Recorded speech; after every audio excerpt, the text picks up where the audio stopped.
what fila winter na Palestina.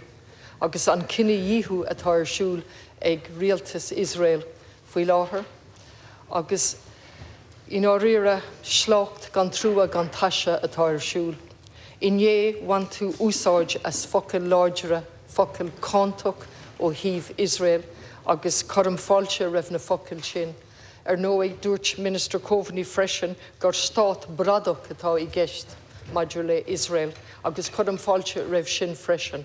Ach tá rud eile ag tastal go géir agus sin leadership. Sin an rud atá ag tastal go géir inis agus barta le na focail láidere cántach sin. Taoiseach, I want to return to Palestine. And I welcome the strong words that you used yesterday.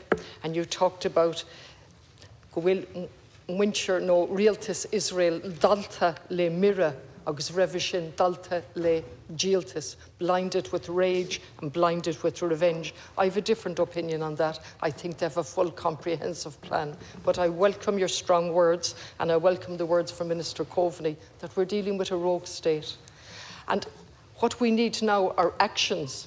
What are we going to do as an independent sovereign state, a republic? What are we now going to do? We have stood idly by when the amnesty report was published in February 22. We were uncomfortable with the word apartheid, weren't we? We didn't like to use it, so we ignored the amnesty report. We didn't join in with South Africa when they took their case to the International Criminal Court. We stood by when 6 Palestinian organisations, vital work on the ground, were designated as terrorist groups.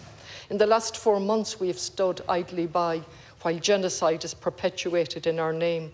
We have stood by while UNRWA has been demonised, although I welcome the decision not to withdraw funding.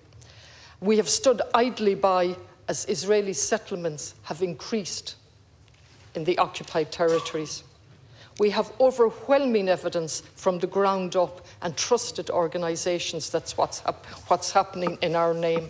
And I will just read from Action Aid, which is the latest organisation to contact us. And they tell us Israel has created an unbelievable hellscape in Gaza. People are starving and so on. It's all there. I'm sure you have it, Taoiseach. What I'm asking for now is leadership. Number one, the EU-Israel agreement has to be stopped. We have a mechanism for doing that, and I need to hear that you're going to lead on that. We need to stand with South Africa. We need to stand with Amnesty International, which have clearly said that Israel operates an apartheid regime. We need to recognise the state of Palestine. If not now, when? We need you to make clear to President Biden what you have said in this stall, that America is a rogue state and he must stop sending arms. I beg your pardon? Israel, I beg your pardon. That America needs to stop sending arms to Israel. We need to stand up and be counted. How many more deaths are we going to read out here as if they're simply numbers? I'm asking you, Taoiseach, on occasions you've said very strong things. I agree with those, but you have not led, you have not made your words mean something. Thank you, Deputy. Taoiseach. Garmagad as the quid Keshti Hakta agus Kahamid Suskoga Nish, Tá an Omerka Dini boss agus Gorta sa Palestine Nish. Deputy, this morning, the Spanish Prime Minister and I, Pedro Sanchez, wrote formally to the President of the European Commission, Ursula von der Leyen, expressing once again our deep concern at the deteriorating situation in Gaza and calling for an urgent assessment of whether Israel is in breach of the human rights obligations under the EU-Israel Association Agreement. The letter states that the expanded Israeli military operation in Rafah possesses a grave and imminent threat that the international community must confront urgently.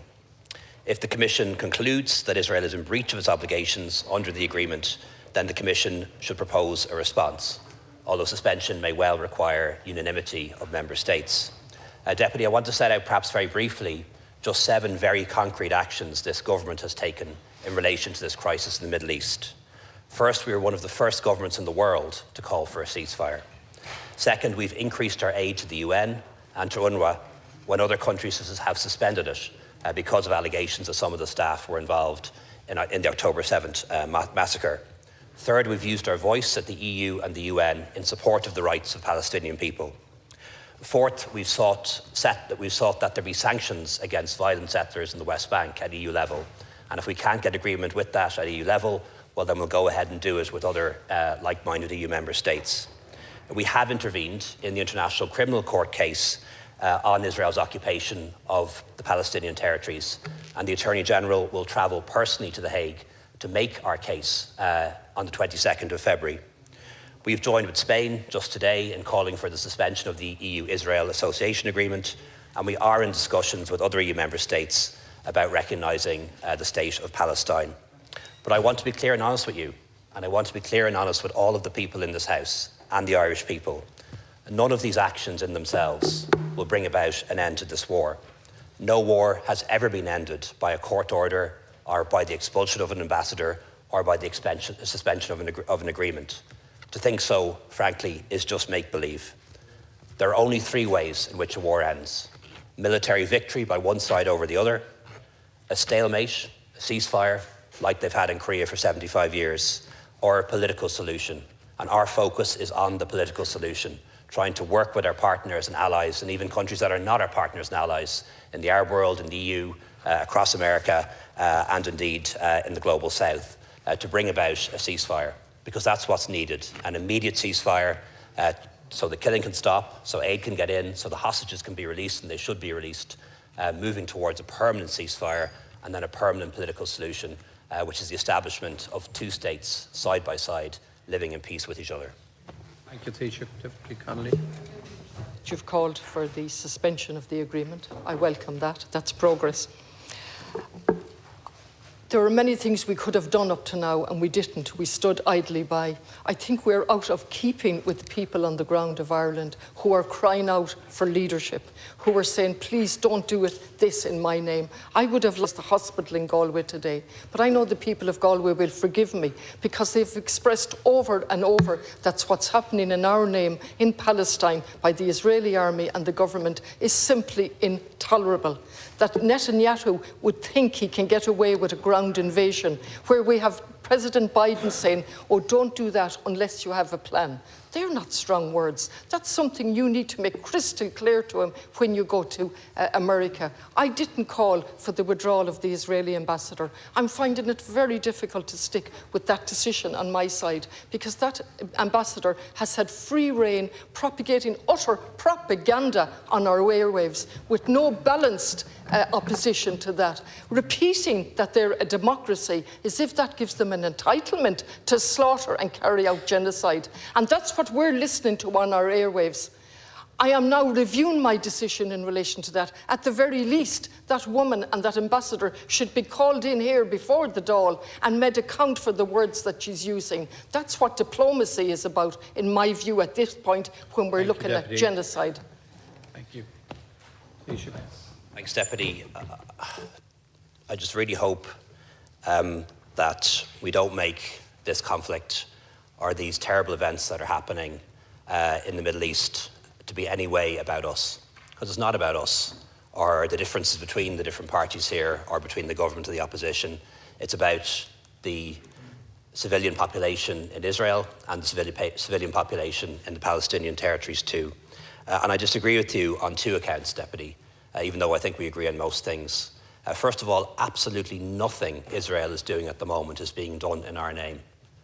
You've suggested that twice or three times. Absolutely nothing the State of Israel is doing is being done in our name. And I want to make that very clear as the head of government and on behalf of the government at least.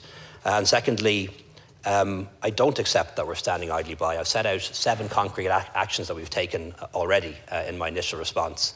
And when I meet representatives of the Palestinians, of the Palestinian Authority, when I meet other leaders from other Arab countries, they thank us for the stance we're taking. We're seen as a country that is showing leadership on this issue.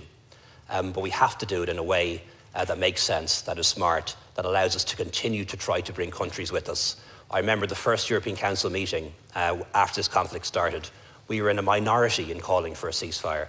We're now in the clear majority. We have to make sure that we're able to bring people with us. Not people who already agree with us, but people who don't yet, but might into the future.